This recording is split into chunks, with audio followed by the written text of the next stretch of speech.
తీసిన మట్టిని వెంటనే ఈరోజు ఇరిగేషన్ శాఖ వారు 125 క్యూబిక్ మీటర్లకు పర్మిషన్ ఇవ్వడం జరిగింది. నేను తొర్రూరు మత్స్యపారి శ్రామిక సహకార సంఘం అధ్యక్షుడిని. నా పేరు శంకరవేణి యాకయ్య. మేము ఈ తొర్రూరు పెద్ద చెరువు మీద దాదాపు ఒక 300 కుటుంబాలు మత్స్య వృత్తిపై ఆధారం పడి జీవిస్తున్నటువంటి పరిస్థితి. వారికి ఇచ్చినటువంటి పర్మిషన్ లో 6 ట్రాక్టర్లకు మాత్రమే పర్మిషన్ ఇవ్వడం జరిగింది. 6 ట్రాక్టర్లతోటి 125 క్యూబిక్ మీటర్ల మట్టిని మాత్రం రోజుకు 60 ట్రిప్పులు మాత్రమే తోలాలి.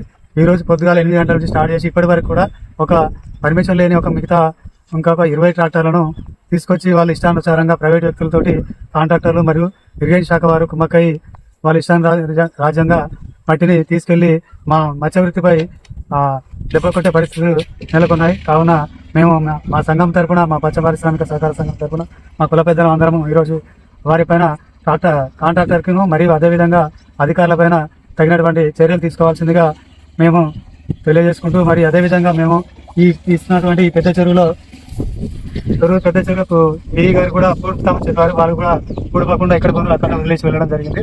ఫోన్ చేసినా కూడా రెస్పాన్స్ లేకుండా ఉన్నటువంటి పరిస్థితి.